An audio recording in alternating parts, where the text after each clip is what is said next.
إن الدين عند الله الإسلام وما اختلف الذين أوتوا الكتاب إلا من بعد ما جاءهم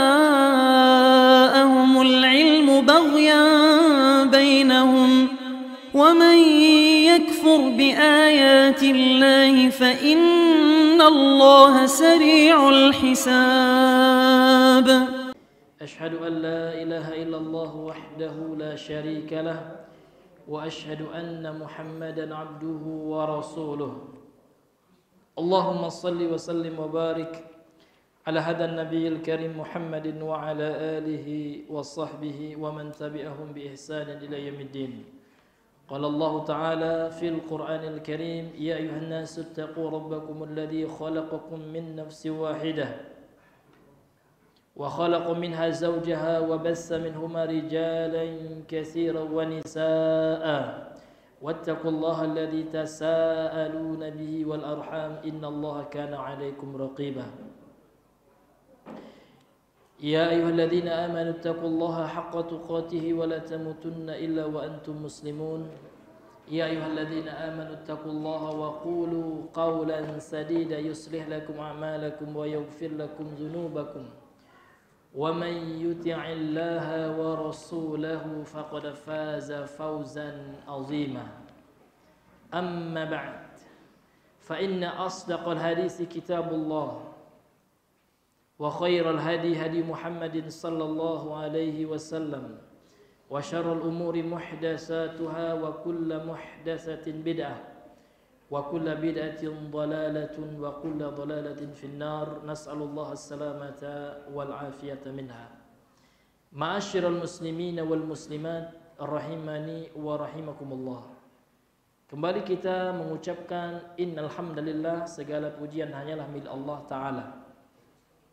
Kita senantiasa memuji Allah Subhanahu wa Ta'ala disebabkan karena Allah Subhanahu wa Ta'ala adalah zat yang layak untuk dipuji, dan Allah Subhanahu wa Ta'ala menyukai orang yang memujinya.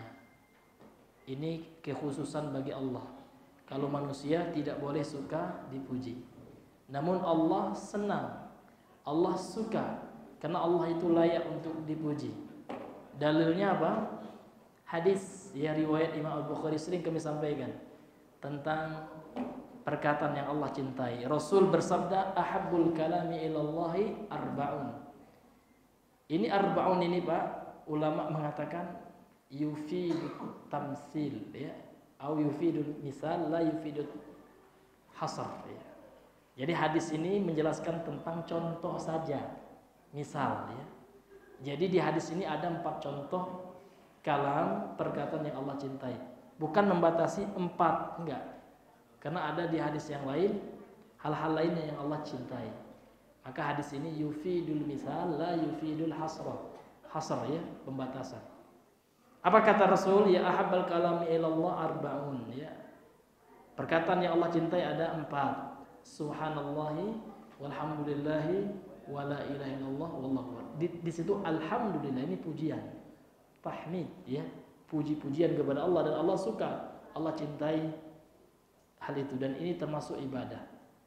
Sehingga ya lisan kita harus ya banyak mengucapkan apa yang Allah cintai daripada ghibah. Ya kan, daripada mengucapkan kata-kata yang tidak senonoh. Ya. Manusia sekarang ya senang dan bangga kalau mengucapkan perkataan yang tidak ada manfaatnya.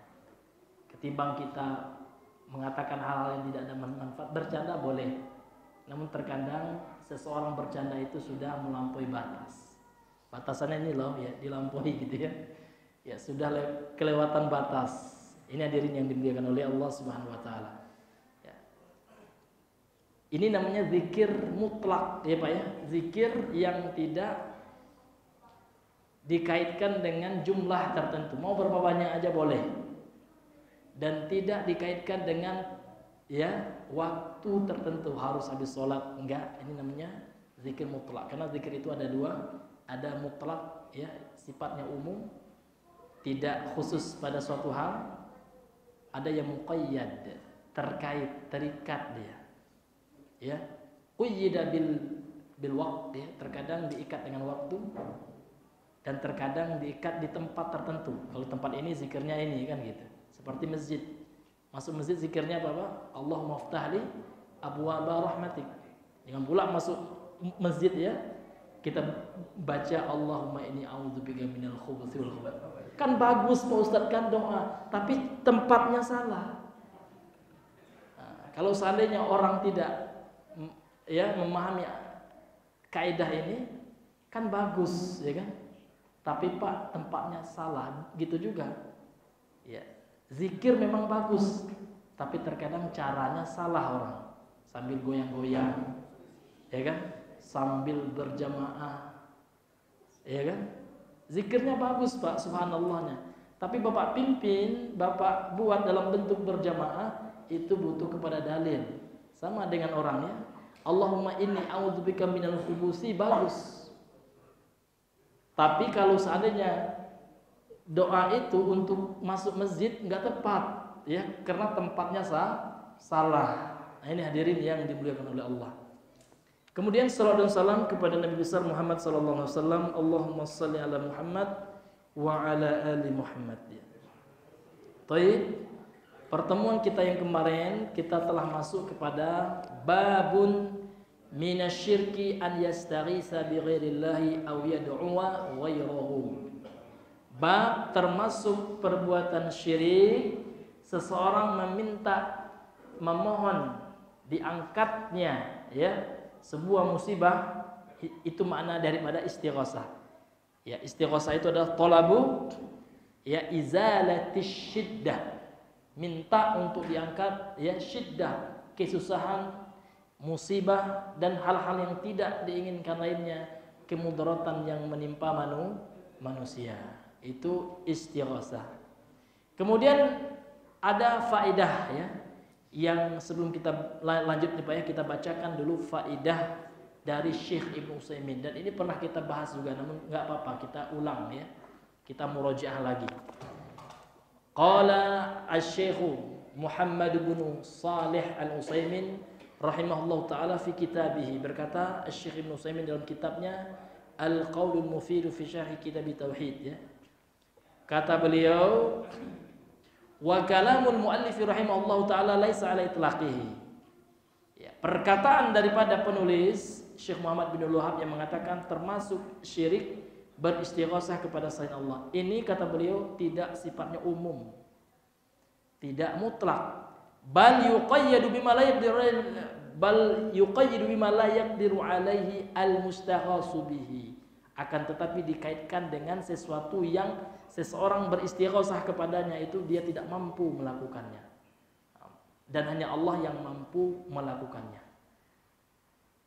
Karena istighosah telah kita bahas kemarin, istighosah dalam hal dunia, bukan dalam perkara yang hanya Allah mampu melakukannya, itu boleh.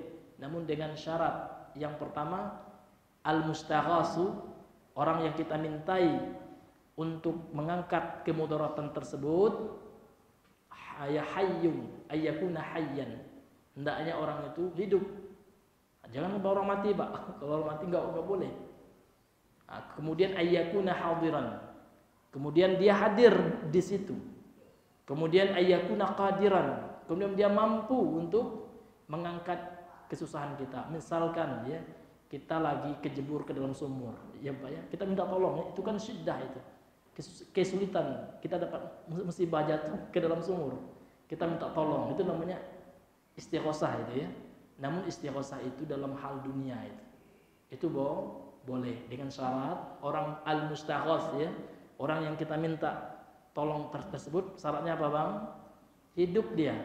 Jangan ya kita masuk ke kubur minta sama Syekh Abdul Qadir Jilani, ya syirik itu, ya kan? Syekh Abdul Qadir sudah meninggal gitu ya, minta aja tolong sama tetangga, boleh kan? Pak, tolong Pak gitu ya. Ini enggak apa ya? Orang sufi sekarang Pak ada doa katanya, doa untuk menghentikan darah. Nah, dalam doa itu ya kan minta sama ya kan Syekh Abdul Qadir dia. Nah, ini syirik. Ini hadirin yang dimuliakan oleh Allah Subhanahu wa taala. Kemudian kata beliau, bal yuqayyadu bima la yaqdiru alaihi al-mustaghasu bihi. Namun dikhususkan, dikaitkan dengan apa-apa yang tidak mampu melakukannya orang yang dimintai pertolongan tersebut untuk mengangkat kesulitan tersebut. Artinya apa? Ya, kalau seandainya orang itu mampu boleh gitu. Imma likaunihi mayyitan, boleh saja karena dia sudah meninggal, jadi nggak mampu dia melakukannya. Jadi itu yang syirik itu, dia nggak mampu, hanya Allah yang mampu gitu. Au ghaiban, atau dia tidak hadir. Au yakunu syai'un mimma la yaqdiru ala izalatihi illallah taala, atau sesuatu itu tidak ada yang mampu menghilangkannya, mengangkatnya kecuali Allah taala. Falau istaghatsa bimayyitin liyudafi anhu au bighaibin au bihayyin hadirin liyunzilal matara fa hadza kulluhu minasyirki. Dan kalau seandainya ada orang beristighosah ya, minta tolong gitu kepada mayit untuk menolak bahaya, untuk menolak sesuatu lah ya darinya, atau dia minta tolong kepada orang yang tidak hadir, ghaib, atau kepada orang hidup dan dia hadir dan melakukan sesuatu yang tidak mampu dia lakukan. Seperti apa? Contoh di sini, liyunzilal matara, supaya dia menurunkan hujan. Fahaza kulluhu minasyirki, maka ini semuanya termasuk perbuatan syirik. Nah, ini jadi tidak mutlak ya. Ya, dikaitkan kalau seandainya sesuatu itu tidak mampu melakukannya kecuali Allah. Orang yang kita mintai pertolongan itu nggak mampu dia kecuali Allah, dan itu khusus untuk Allah. Itu yang kalau dipalingkan kepada selain Allah itu termasuk syirik. Sehingga di situ Pak ada istighosah duniawiyah. Dalilnya apa? Surah Al-Qasas ayat 15 dibawakan oleh Syekh Ibnu Utsaimin. Ya, ini menceritakan tentang suku Nabi Musa, Bani Israel. Fastaghasahu alladhi min syi'atihi 'ala alladhina min aduwihi fastaghasahu, dan meminta istighosah kepada Nabi Musa dari golongan Nabi Musa ya, 'ala alladhina min aduwihi, untuk melawan ya musuhnya gitu. Jadi kaumnya Nabi Musa beristighosah karena Nabi Musa mampu, dan Nabi Musa waktu itu masih hidup dan Nabi Musa hadir. Nah, ini syaratnya. Ya kan, itu namanya istighosah ya jaizah duniawiyah. Itu istighosah dalam masalah duniawi gitu Pak ya. Nah, itu diperbolehkan. Namun istighosah yang dikatakan minasyirki, termasuk perbuatan syirik, ini adalah istighosah yang tidak mampu melakukannya kecuali Allah Subhanahu wa taala.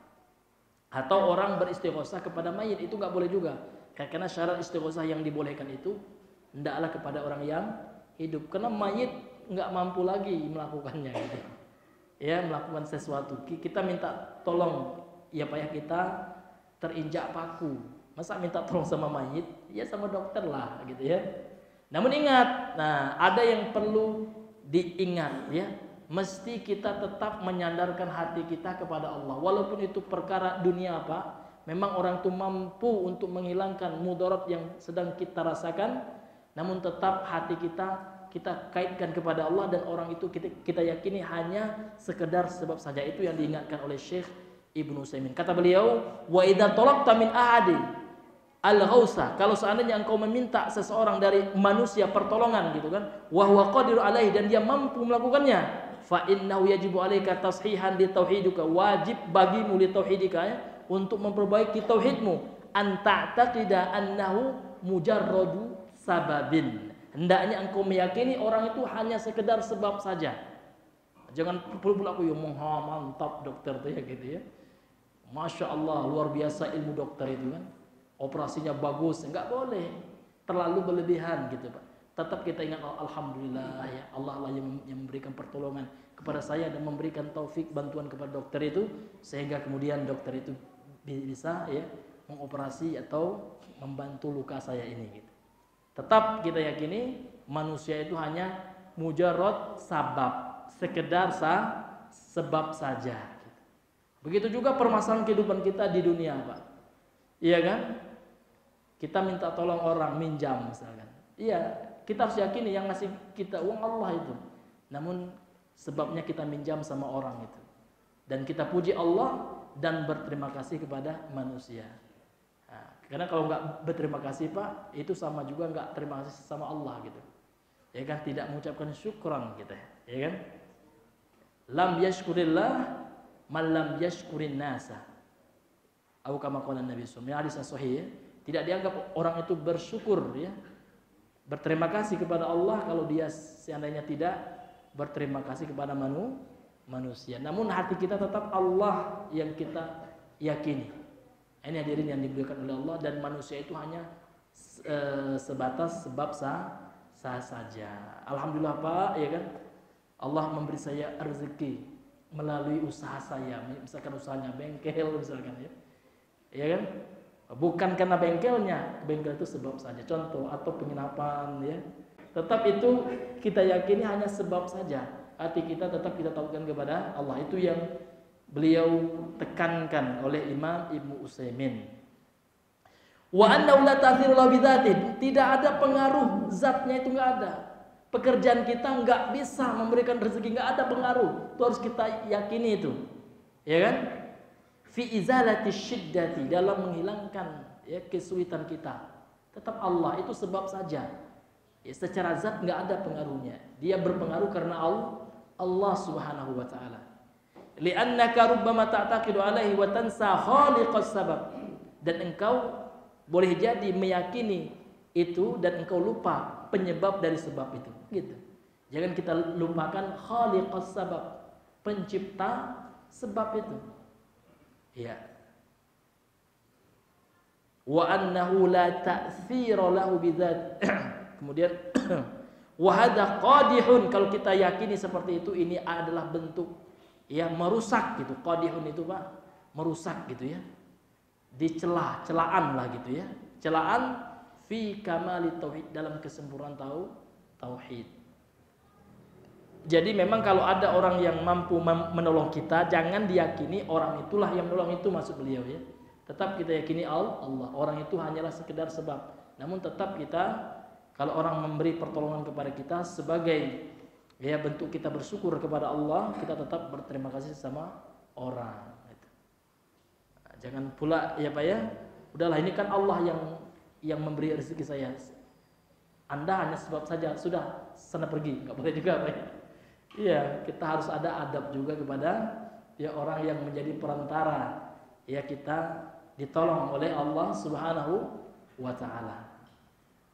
Ini hadirin yang dimuliakan oleh Allah Subhanahu wa taala, faidah daripada Syekh Ibnu Utsaimin ya.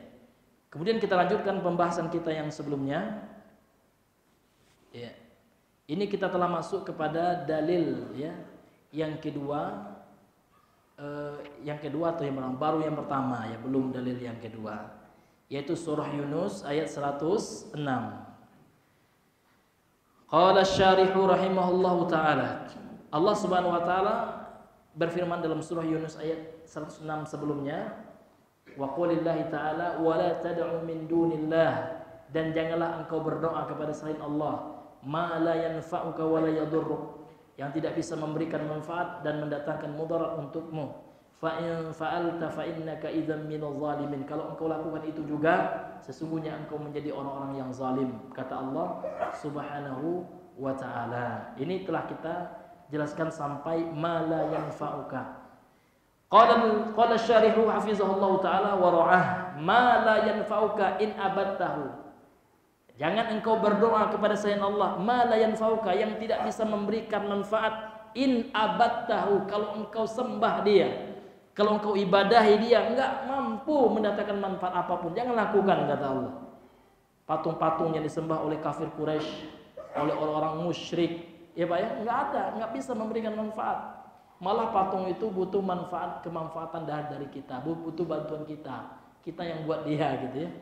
Ini ada cerita realita ya Pak ya, cerita nyata, kisah ya nyata. Jadi ada teman saya itu Pak ya, memang Masya Allah semangat beliau dalam berdakwah, apalagi tauhid ya Pak ya. keulaan sudah beliau nasihati itu, ya, juru kunci kuburan Syekh Burhanuddin itu sudah kena nasihat sama beliau. Dia mau jangan bisa jawab, ya. Yang penting dengan lemah lembut kita tegakkan hujah gitu. Jadi suatu ketika kami pergi lagi Pak kepada orang Kunghucu, ya, orang Cina gitu ya. Jadi waktu itu lagi menyembah patung. Jadi ditanya sama teman-temannya, Pak, yang mau Pak, ya, saya mau tanya, ya, katanya. Ini Pak yang Bapak sembah ini apa? Kira-kira, ini Tuhan kami, katanya. Balik ditanya sama teman itu. Oh, kira-kira Pak, ini patung ini Pak, ini datang sendirinya atau ada yang membuat? Oh ya, ada yang membuat dong. Pak, pertanyaan saya, kenapa Bapak sembah sementara Bapak yang membuatnya? Jadi diam dia, Pak. Oh, inilah keyakinan kami dan ini yang sudah diwariskan oleh nenek moyang kami. Ya, itu Pak, nggak bisa sebenarnya mereka menggunakan akal sehat. Persis seperti jawaban kafir Quraisy dahulu.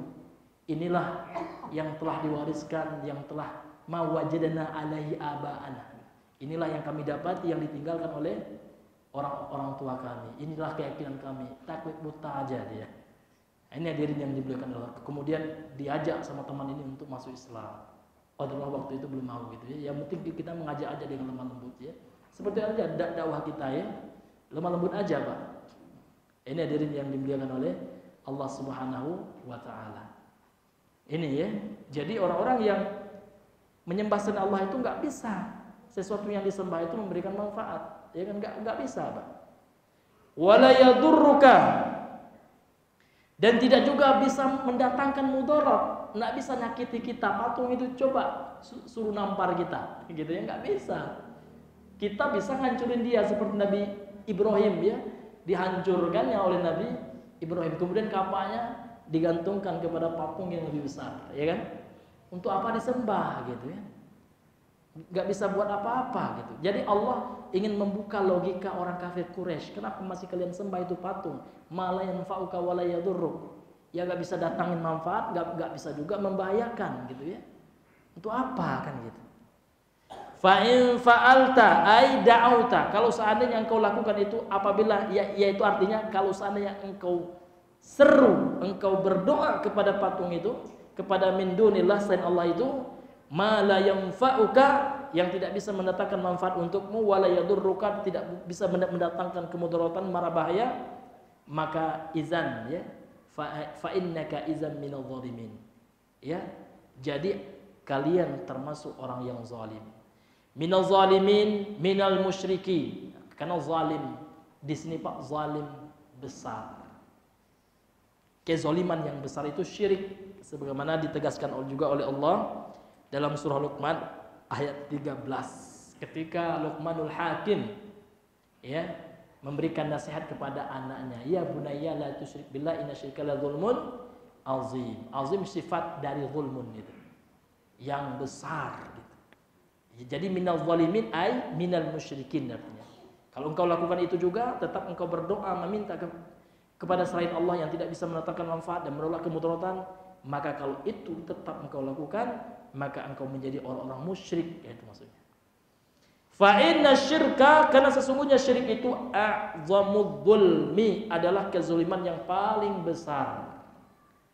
Mencuri zalim, membunuh nauzubillah zalim besar juga.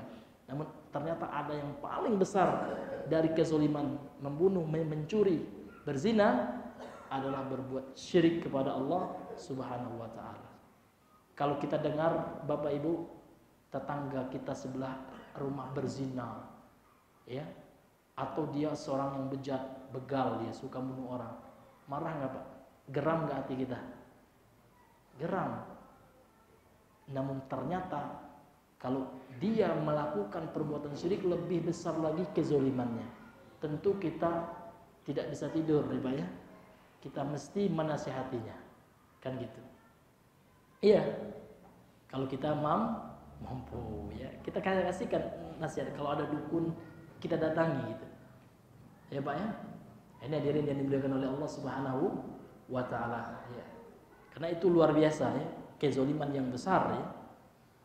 Kemudian Bapak Ibu yang dirahmati oleh Allah Subhanahu wa taala, beliau mengatakan al-ma'nal ijmali lil ayah makna secara umum atau global dari ayat di atas. Ayat yang mana Pak? Surah Yunus ayat 106. Ya, kalau bisa ya kan dalil ini dihafal. Ini dalil nggak boleh menyembah, berdoa, beribadah kepada selain Allah. Termasuk orang zalim kita. Zalim di sini zalim besar yang mananya syirik kan gitu. Ini hadirin yang dimuliakan oleh Allah. Jadi makna secara umum dari ayat ini ya, qala berkata pensyarah kitab hafizahullah taala, yanhallahu nabiyahu an yad'u ahadan min sa'iril makhluqin al-ajizin. Allah Subhanahu wa taala melarang nabinya. Ini nabi saja dilarang oleh Allah, apalagi kita, tentu kita lebih-lebih lagi. Ya kan?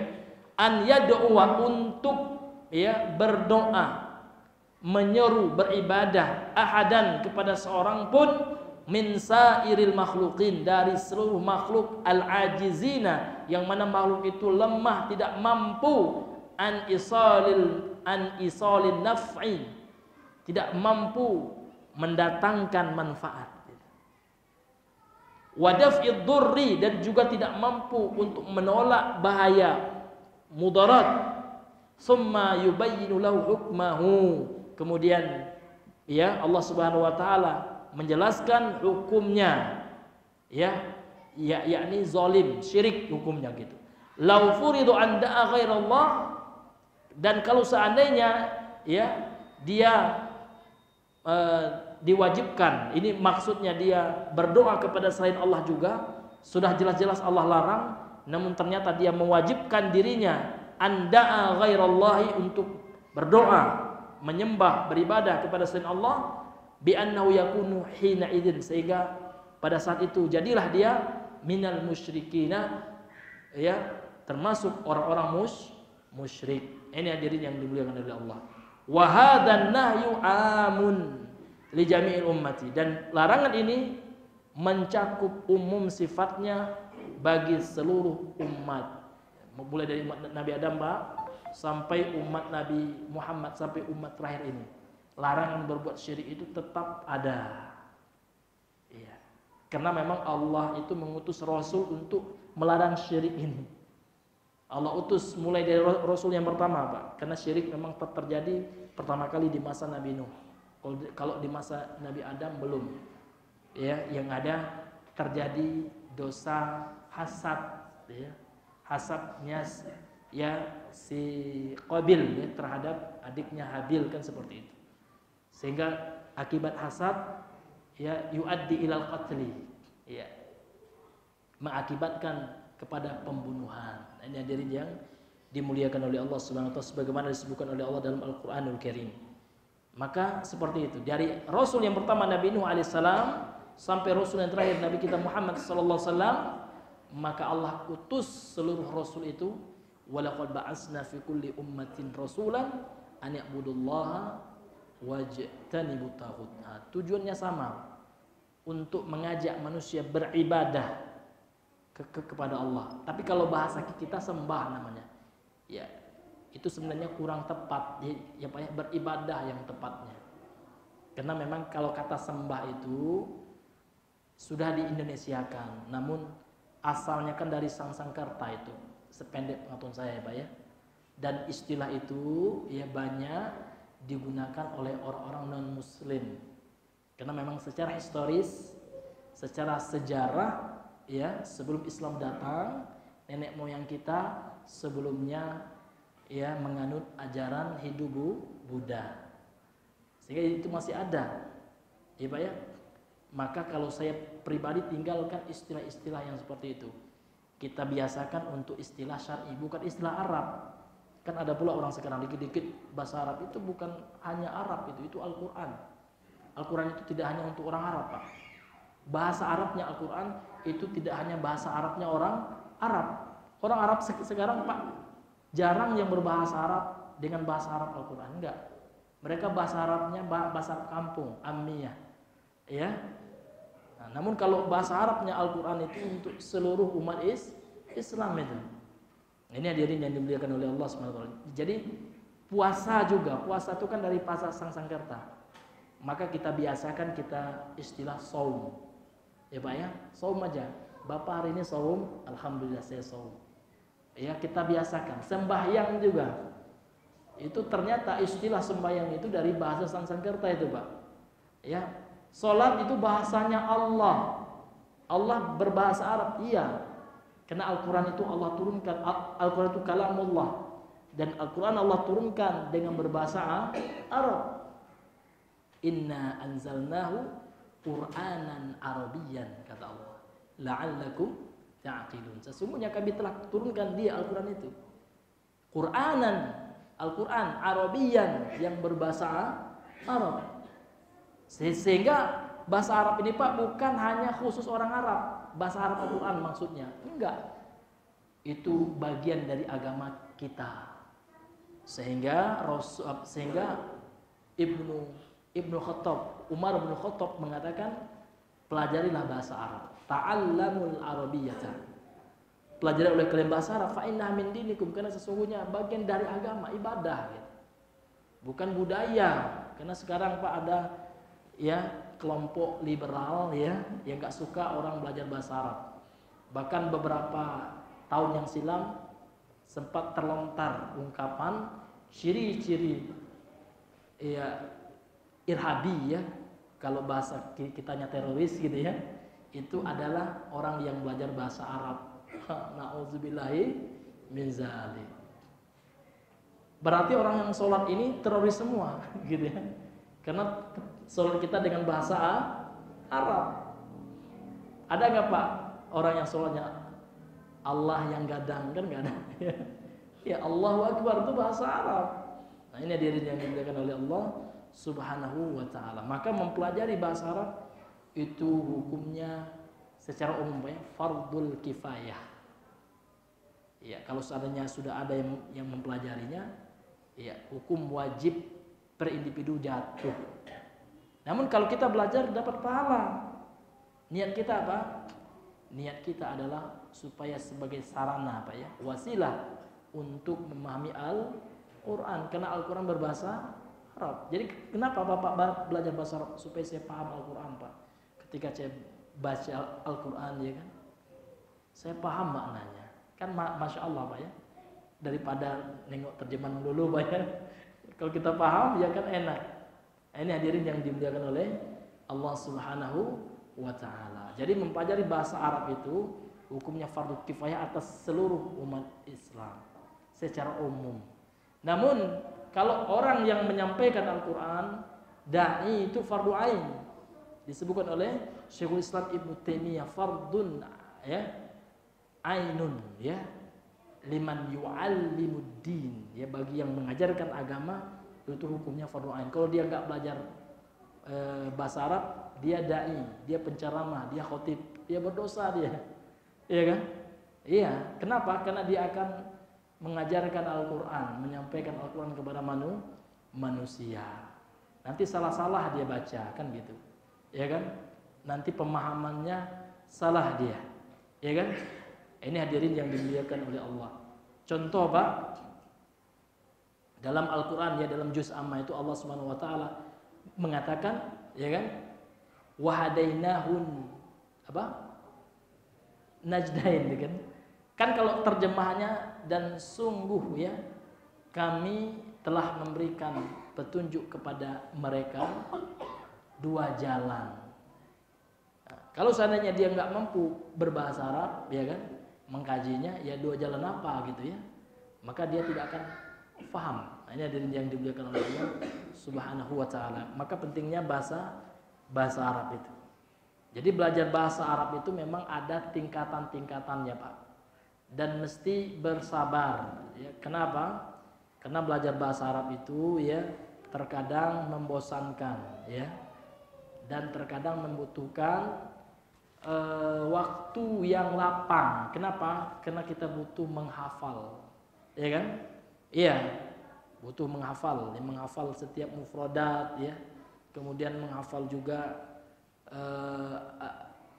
al-mawazin itu ya, mizan-mizannya, ya kan, atau wazan-wazannya, ya kan. Nah, ini banyak yang kita perlu hafal dan butuh kepada pengorbanan waktu dan juga tenaga, ya, dan pikiran terutama, ya.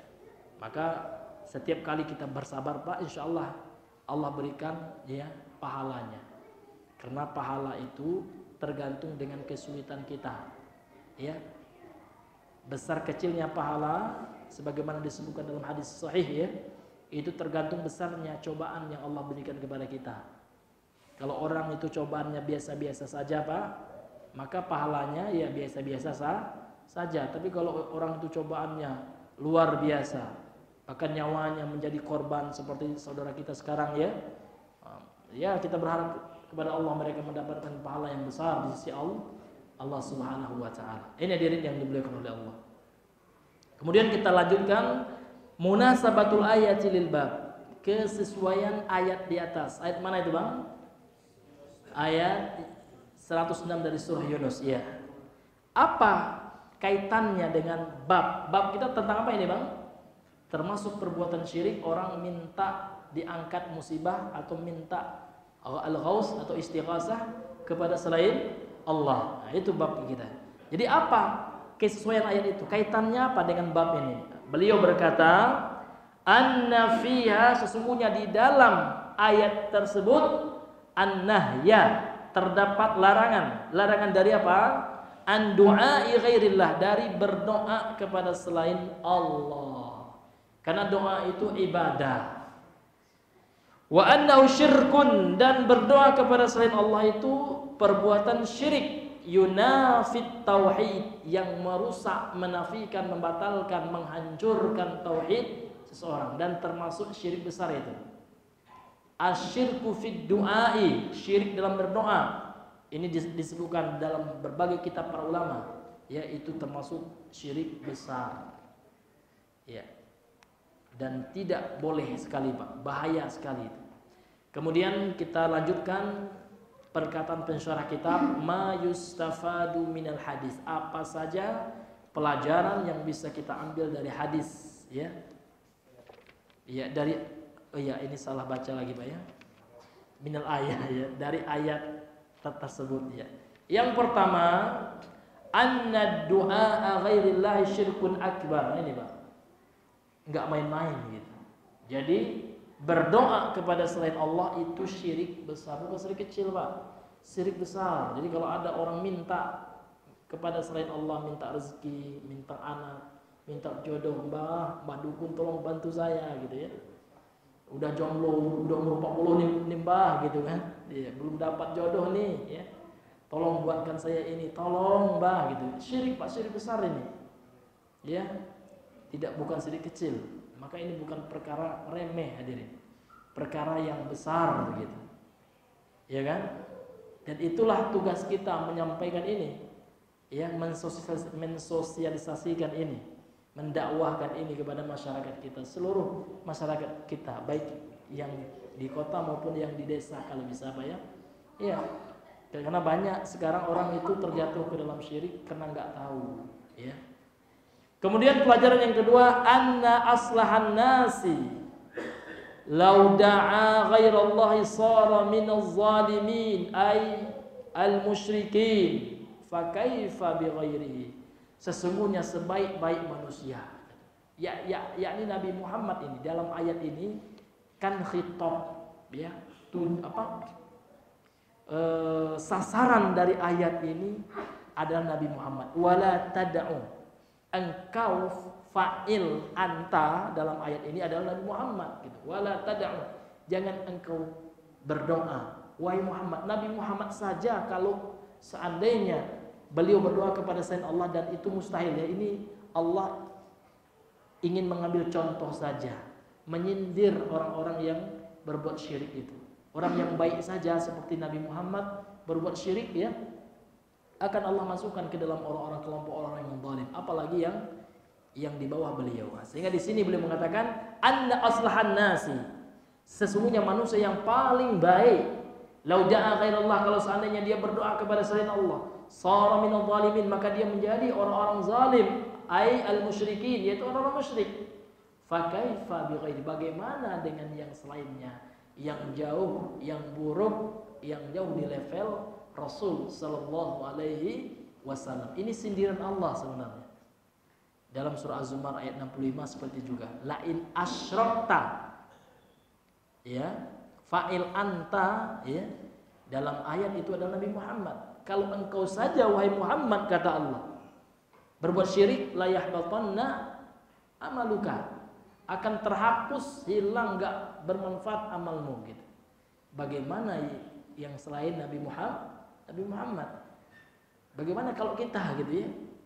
Yang enggak seperti Nabi Muhammad, kalau syirik hancur Pak, ya. Ya, binasa kita. Nauzubillahi min dzalik. Ya, makanya Pak, kita mesti betul-betul perhatian terhadap masalah ini ya. Jangan kita remehkan syirik aja enggak boleh. Ya kan? Syirik itu harus selalu kita sampaikan. Nabi Muhammad aja Pak mau meninggal beliau 5 hari, ini sering kita sampaikan hadisnya. Masih mengingatkan sahabatnya, pada sahabatnya adalah orang yang sangat kuat imannya dibandingkan kita kan gitu ya. Tetap Nabi mengingatkan akan bahaya perbuatan syirik, ya kan? Karena dia mendatangkan jalibatun lil la'ni kan gitu. Mendatangkan laknat dari Allah Subhanahu wa taala. Dia dijauhkan dari rahmat Allah kan gitu. Kemudian pelajaran yang ketiga, bayanu ajzi alihatil musyrikina wa butlanu ibadatiha. Penjelasan dalam ayat tersebut terdapat penjelasan lemahnya sesembahan orang musyrik. Ma la yanfa'uka wa la yadurruka kan gitu ayat. Yang tidak bisa mendatangkan manfaat dan tidak bisa mendatangkan kemudaratan. Lemah. Termasuk sesembahan musyrik modern zaman sekarang, ya kan? Orang Hindu sekarang, orang Buddha sekarang, orang Nasrani sekarang yang menyembah ya kan Nabi Isa, kemudian mereka visualisasikan dengan bentuk patung. Kemudian memang betul kurang ajar mereka terhadap Nabi Isa ya, dibuatnya Nabi Isa bugil ya, nauzubillah orang. Nah, Nasrani karena kebodohan mereka gitu Pak ya. Iya. Ini hadirin yang dimuliakan oleh Allah ya. Mereka hulu melampaui batas kepada Nabi Isa. Mereka anggap Nabi Isa itu anak Tuhan, anak pencipta, anak Allah ya. Ya. Dan orang-orang musyrik yang lainnya. Maka sesembahan mereka jangan takut Pak. Wih, di patung itu ada penunggunya Pak Ustadz. Jangan, lemah. Karena ayat ini jelas, ma la yanfa'uka ya wa la yadurruk, jelas sekali. Ya, hanya Allah yang bisa mendatangkan manfaat dan ya menghilangkan mudaratnya, Allah saja Pak. Yang mereka misal Pak mereka menyembah jin itu lemah. Jangan kita takut gitu. Ya kan? Kan ada orang itu memang kuburan keramat, jangan takut, keramat apa gitu ya. Ada orang menyembah zimat misalkan Pak ya, kalau dia minta sama zimat ya kan. Nah, berapa lama Belanda menjajaki kita? Mana yang sakti dukun-dukun itu ya, yang katanya ada hebat, ada ilmu rara rontek apa ya, ilmu kanuragan. Mana itu semua legenda, tidak bisa dibuktikan, tahayul Pak. Iya kan? Lawan Belanda aja kalah gitu ya. Yang bisa melawan Belanda itu siapa? Para pejuang. Kalimat Allahu Akbar. Itu Pak. Bahkan Bung Tomo aja apa yang beliau sertakan Allahu Akbar, iman yang bisa melawan Belanda itu. Ya kan? Lihat Imam Bonjol. Tuanku Imam Bonjol dengan keimanan, dengan semangat jihad, itu yang bisa melemahkan penjajah. Bukan dengan kesyirikan ya. Nauzubillahi min zalik. Ini hadirin yang dimuliakan oleh Allah tabaraka wa taala. Kemudian kita masuk dalil yang kedua. Pertama surah Yunus ayat 106 menjelaskan bahwasanya istighosah itu kepada selain Allah itu termasuk syirik. Kemudian dalil yang kedua masih surah Yunus Pak. Ayat yang setelahnya ayat 107. Qala al-mu'allifu rahimahullahu taala wa qawlihi, dan firman Allah Ta'ala, wa iyamsaskallahu bidurrin fala kashifa lahu illa hu wa yuridka bi khairin fala radda li fadlihi yusibu bihi man yasha'u min ibadihi wa huwal ghafurur rahim.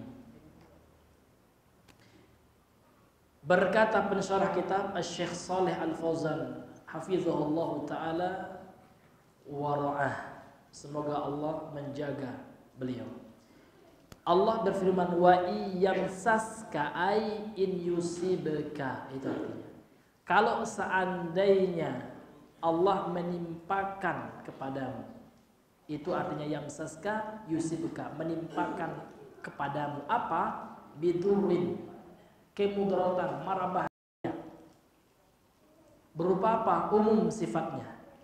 Syekh Shalih Al-Fauzan mengatakan bidurin seperti bifakrin, termasuk ya kemudaratan itu fakar, kemiskinan, au maradin, atau sakit, au ghairi dzalika, atau yang selain itu, min anwa'id dhurri, dari jenis-jenis bahaya, dari jenis-jenis mudarat. Mudarat itu Pak kalau bahasa kita sesuatu yang tidak enak, ya gitu Pak ya, sesuatu yang tidak bagus buat kehidupan kita, itu dur itu ya, itu mara bahaya, itu mudarat itu. Ya. Jadi kalau Allah menimpakan kepada kalian, kepada engkau, ya engkau nih ya, ada engkau wahai Muhammad ya, mara bahaya, kemudaratan, baik berupa kemiskinan, sakit dan musibah dan yang lainnya gitu ya. Fala kashifa lahu, fala kashifa la rafi'a, tidak ada yang bisa mengangkat mara bahaya tersebut ya untuk menimpamu, lahu ya, illa hu, kecuali hanya Allah yang bisa mengangkatnya ya, hanya Allah yang bisa menghilangkan musibah itu. Namun kenapa masih orang minta kepada selain Allah? Jelas-jelas Allah mengatakan dari Al-Qur'annya, kalau seandainya kita kena musibah, kekeringan kita, kemarau panjang, paceklik, siapa yang mengangkatnya? Allah. Namun kenapa masih minta sama Syekh Abdul Qadir Al-Jailani itu? Namun kenapa masih minta aghithna ya Rasulullah ya Allah? Padahal yang memberikan pertolongan Allah, masih minta kepada makhluk Allah. Kan marah Allah. Allah tegas mengatakan, kalau engkau wahai Muhammad, Nabi Muhammad saja gitu, apalagi kita gitu. Masuk kita ya. Ya kan kalau ditimpa kemudaratan enggak mampu mengangkat, menghilangkan mudarat itu kecuali siapa? Kecuali Allah, ya kan? Wa yuridka bi khairin, dan apabila Allah mengendaki kepadamu kebaikan, fala radda bi fadlih, maka tidak ada yang mampu menolak keutamaan yang Allah berikan tersebut. Yusibu bihi may yasha, Allah menimpakan, memberikan kepada dengannya siapa saja yang Allah kehendaki, min ibadihi, dari hamba-hambanya, wa huwal ghafurur rahim, dan Allah adalah zat yang maha ya ghafur, pengampun, dan yang maha rahim, rahmatnya luas, maha penyayang. Ini hadirin yang dimuliakan oleh Allah. Jadi ayat ini tegas sekali Pak ya, membantah orang-orang yang masih sah saja istighosah kepada selain Allah, masih saja minta pertolongan, minta dihilangkan sakitnya kepada selain Allah, padahal Allah yang mampu menghilangkannya, Allah satu-satunya.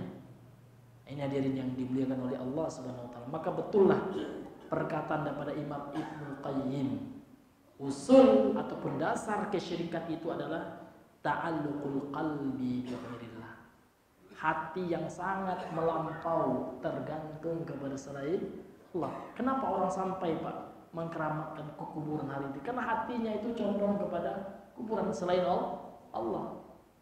Nah, dalam kitabnya ini sering kami sampaikan ya, dalam kitabnya Ibnu Qayyim yang Al-Fawaid, usul maksiyati salah satu, kata beliau, asal muasal maksiat itu ada 3. Yang pertama ya kan, asyirku, asluhu syirik, asalnya adalah ta'alluqul qalbi ya bi ghairillah, hati yang sangat bergantung kepada selain Allah, sehingga syirik dia Pak. Masuk juga contoh dalam kehidupan kita, hatinya itu Pak sangat bergantung kepada makhluk. Bisa juga kepada pekerjaan ya, kalau saya nggak bekerja di sini nggak makan saya Pak gitu ya. Bisa juga Pak kalau sampai seperti itu. Nauzubillah, ujung-ujungnya syirik dia gitu ya. Lebih takut kepada selain Allah daripada kepada Allah. Iya kan? Iya. Itu asal daripada syirik itu. Hati itu Pak condong kepada selain Allah Subhanahu wa taala. Kemudian dosa yang selanjutnya adalah dosa membunuh. Apa sebabnya, asalnya Pak? Ta'alaqul qalbi ya bil ghadab gitu. Hati yang sangat lemah, sangat terpedaya bergantung kepada rasa marah. Iya kan? Karena orang sampai membunuh itu Pak karena memperturutkan hawa nafsu marah. Kalau bahasa Minangnya pamberan ya, dikit-dikit marah gitu. Oh, saking sudah memuncak, ya kan? Rasa marah dibunuhnya orang Pak. Maka Nabi mengatakan la taghdab, jangan marah. Marahlah kepada hal-hal yang Allah bolehkan. Ketika nampak maksiat ya harus marah kita ya. Ketika ya kita dijajah orang, ketika jihad syar'i ya Pak ya harus marah. Namun marah karena Allah, bukan marah karena pribadi kita. Rasul itu tidak pernah marah Pak kalau pribadi beliau yang dicaci. Ma yantaqimun nabiyyu sallallahu alaihi wasallam ya fi nafsihi. Nabi tidak pernah dendam kalau seandainya pribadi beliau gitu kan. Namun kalau syariat Allah yang dicaci, beliau sangat marah sejadi-jadinya.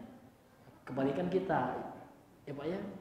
Kalau agama dicaci ya biasa aja kita. Tapi kalau nama kita yang disinggung marahnya minta ampun ya Pak ya. Ya enggak ketulungan kata Pak ya. Nah itu salah yang seperti itu. Nah, ini ada yang dimuliakan oleh Allah ya. Ya. Kemudian yang ketiga, maksiat yang ketiga itu zina, aja Pak ya. Itu 3 jenis maksiat, ya kan, yang pondasi apa? Maksiat yang paling besar lah gitu ya. Apa sebabnya? Ya, hati yang bergantung dengan syahwat. Ya, seperti itu. Ya kan. Puncaknya apa? Zina dia. Iya, dan itu ya bercabang kepada yang pertama, kepada selain Allah juga. Kan syahwat kan selain Allah juga, kan seperti itu. Maka sesuai dengan ayat Allah, ya kan? Afara'aita, ya. Apakah engkau menyaksikan wahai Muhammad? Kata Allah, orang-orang yang menjadikan syahwatnya gitu sebagai ilah, sebagai sesembahannya gitu, iya. Karena ini ya sangat luar biasa hadirin yang dimuliakan oleh Allah Subhanahu wa taala. Kembali kita kepada ayat surah Yunus ayat 107 ini ya, maka kita lanjutkan kepada makna secara global dari ayat ini. Qala syarihu hafizahullah taala al-ma'na al-ijmali lil ayah. Makna global dari ayat di atas. Yukhbiru ta'ala annahu al-mutafarridu bil mulki wal qahri wal ata'i wal man'i wal dhurri wal naf'i duna ma siwahu. Allah Subhanahu wa taala mengkabarkan dalam ayat ini Pak ya. Sesungguhnya Allah itu al-mutafarrid, Allah itu bersendiri gitu. Di dalam menguasai alam semesta ini, di dalam memaksa makhluk-makhluknya, di dalam memberi, di dalam melarang, menahan sesuatu. Kemudian di dalam memberikan mudarat, mendatangkan manfaat. Duna masiwahu, ya kan? Selain apa-apa yang selainnya. Maksudnya apa? Allah sendiri, bukan yang selain Allah, enggak mampu. Hanya Allah sendiri yang mampu, itu maksudnya. Ya kan, memberikan kemudaratan, manfaat, yang mampu memaksa gitu ya. Falyazamu min dzalika, maka ya melazimi akan hal itu, artinya berkonsekuensi dari hal itu ayyakuna huwal mad'u. Maka konsekuensinya Pak, jadilah Allah saja yang berhak untuk diibadahi. Jadilah Allah sendiri yang berhak untuk berdoa kepadanya. Wahdahu, Allah sendiri gitu ya. Dia sendiri ya kita berdoa gitu. Jadilah beliau, Allah itu zat satu-satunya yang kita doa ya, yang kita beribadah, karena doa bagian daripada ibadah. Al-ma'budah wahdahu. Jadilah Allah satu-satunya zat yang diibadahi, yang disembah. Enggak boleh selain Allah.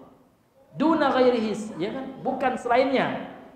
Yang mana selain Allah itu mimman la yamliku li nafsi dhurran, ya. Tidak mampu, ya, tidak memiliki kemampuan mendatangkan manfaat atau menolak manfaat bagi dirinya saja, nggak mampu selain Allah itu, Pak. Oh, kenapa kita masih berdoa kepadanya kan gitu? Ya, la yamliku li nafsi dhurran, tidak mampu dia ya menolak kemudaratan kalau seandainya menimpa dirinya, wala naf'an, ya.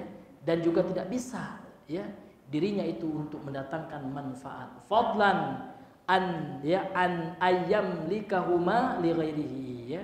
Apalagi terlebih lagi itu mana fadlan ya. Terlebih lagi ya dia ya memiliki kuasa atas hal itu ya. Dua hal itu mendatangkan manfaat dan mudarat ya untuk selainnya, memberikan mudarat untuk selainnya, mendatangkan manfaat untuk selainnya, nggak mampu dia untuk menolak mudarat yang menimpa dirinya aja nggak mampu, mendatangkan manfaat untuk dirinya aja nggak mampu dia. Bagaimana mungkin dia bisa memberikan kepada orang lain, li ghairihi, untuk selainnya? Maka nggak layak untuk apa? Kita berdoa kepadanya. Maka kita hanya berdoa kepada siapa, Pak? Kepada Allah Subhanahu wa taala. Ya kan? Dan termasuk istighosah ini doa nih Pak. Istighosah ini doa, namun lebih khusus karena lebih berkaitan dengan menghilangkan syiddah, kesulitan yang telah menimpa kita. Jadi istighosah itu bagian daripada doa. Jadi kalau ada orang beristighosah kepada selain Allah, berarti dia telah berdoa kepada selain Allah, dan itu nggak boleh. Ya, nggak layak, nggak pantas. Hanya boleh diberikan kepada Allah Subhanahu wa taala saja. Wallahu taala a'lamu bissawab. Mungkin ini saja dahulu yang bisa kami sampaikan mengingat waktu ya. Insyaallah taala kalau masih ada waktu ataupun kesempatan ya kita bisa lanjutkan kembali. Kemudian kita tutup dengan doa kafaratul majelis. Subhanakallahumma bihamdika asyhadu an la ilaha illa anta astaghfiruka wa atubu ilaik. Assalamualaikum warahmatullahi wabarakatuh.